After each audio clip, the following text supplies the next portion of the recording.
Hey guys, it's Zero bringing you another Magic the Gathering Arena deck tech video. Today we're going to be talking about Golgari, specifically my version of Golgari midrange. So Golgari is an extremely powerful deck archetype in current standard, current constructed standard.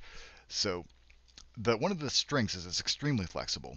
You can run into several different Golgari decks, and no two will be using the same deck list. They'll be using a lot of similar cards, but the number of cards in them are very different, and basically based on personal preference. So let's go over the deck real quick, and then we'll talk about each card and its interactions. So the first card I want to talk about is Wild Growth Walker. This is we're running two copies of in the main deck, and that is because we are running the full 12 Explorer package. So you could easily bump this up to 3 or even 4 if you'd like, and lower your curve and make this more into an aggressive deck. But since I want to go more mid-range, I'm only running 2, and then I've got 2 in the sideboard that I can sideboard in. Basically, whenever a creature explores, it gets +1/+1, and you gain 3 life. This has 2 major devastating effects against aggro. One, it takes it out of range of most of the removal spells.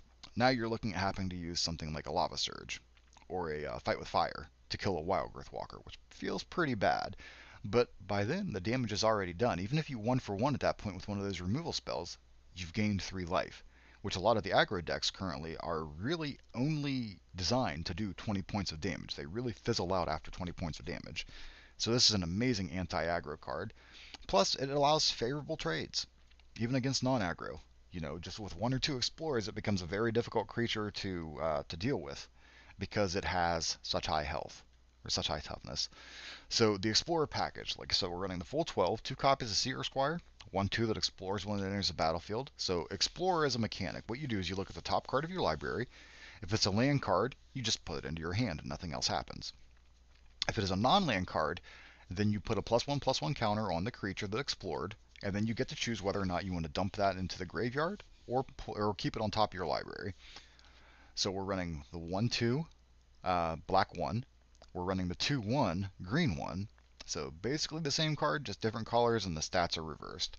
As well as 4 copies of Jadelight Ranger. Jadelight Ranger explores twice when it enters the battlefield. So it explores, then it explores again. So it activates Wild Growth Walker twice, and can either pull you 2 lands or allow you to filter through your deck. Oh, I don't like what's on top of my library, I'm going to chuck it and see what's next. Or I like what's on top of my library, I'm going to explore that card twice, and then I've got a 4/3. 3 copies of Ravenous Chupacabra, because it's just an amazing tempo play. I gain a creature, you lose a creature. 2 copies of Vraska's Contempt, because not only does it exile, which is extremely useful against those annoying cards like Arclight Phoenix and Rekindling Phoenix, which love to return and return and return and return, it also destroys Planeswalkers.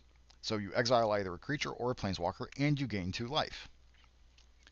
3 copies of Golgari Finebroker, because it's an amazing card. It's a 3/4 mana, which isn't amazing, but it has an amazing enter the battlefield effect. Again, it returns target permanent card from your graveyard to your hand. So permanent, not just creature, permanent.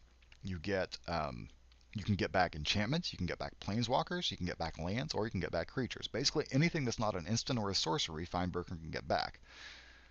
Also forgot to mention, we've got 2 copies of Find Finality. Find allows you to restock your hand with creatures that have died. Finality is an amazing board sweep late game. So this card has value pretty much at all stages of the game. The only time that you really don't want to see a Find Finality is in your very opening hand, but you're never really going to be too upset to see it within your first 3 or 4 draws. So Finality, -4/-4 to all creatures including yours. But you get to put 2 +1/+1 counters on a creature you control, so this can save one of your most important creatures while almost guaranteeing a board wipe on their creatures.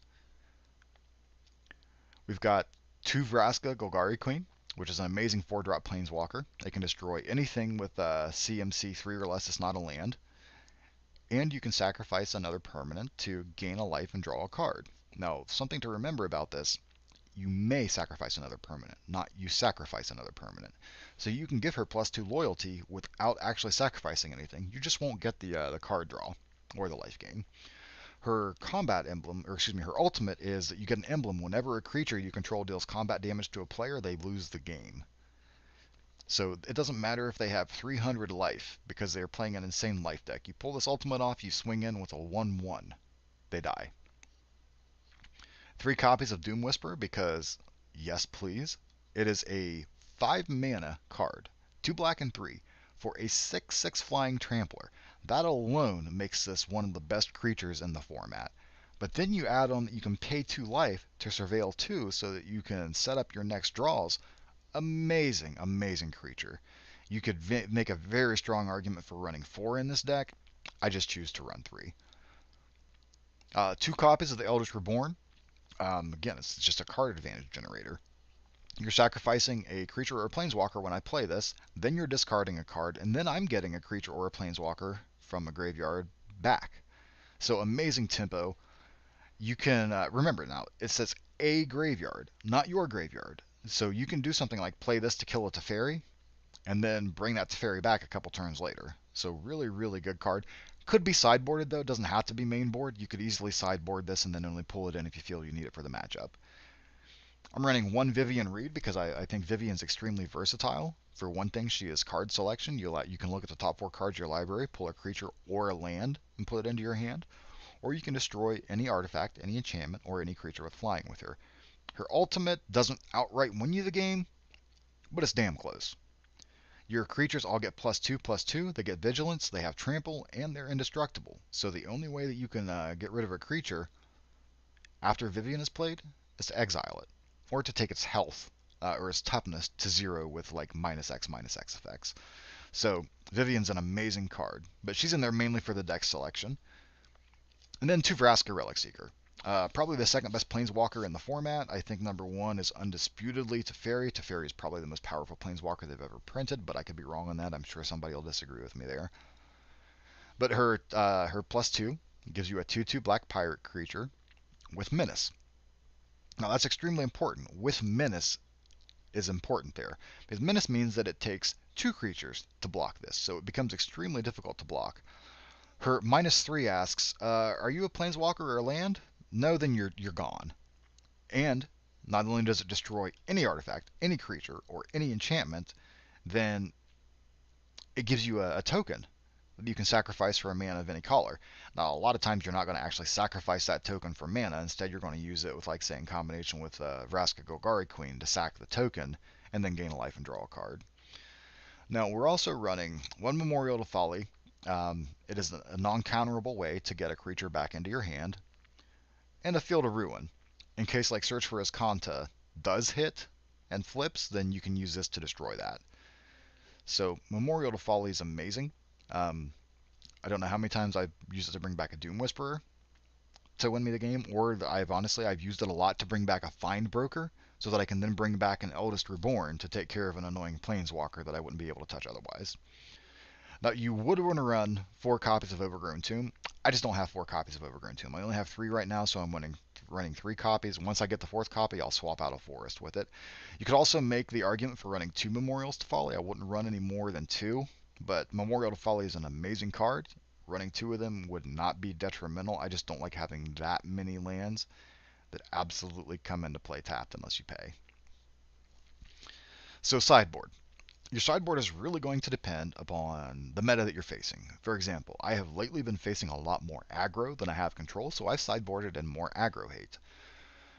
But we've got Argos Bloodfast against control. Most control decks don't really pressure your life total too much, so being able to pay 2 life to draw a card, 2 mana and 2 life to draw a card is an amazing trade-off. It allows you to keep up with their card advantage. Moment of Craving, like I said, since I'm facing so much more aggro than control at the moment, then I've sideboarded in Moment of Craving. If it becomes that I'm facing more control than aggro, then these will go out and 4 Duress will come in. 2 Wildgrowth Walkers, again, more aggro hate. Find Finality is just a good overall card. If you're dying to sweepers, then it's amazing to have 3 copies of, because then it allows you to restock your hand and restock your board with creatures. If you're against aggro and you can live to 6 turns, then Finality guarantees you another board wipe pretty much. Golden Demise is an anti-aggro, anti-token card. Selesnya Tokens is a very strong deck, so it's really good for that. It also allows you a way to get rid of creatures that you couldn't get rid of otherwise, like Knight of Grace, which is a 2/2 that is hexproof from black.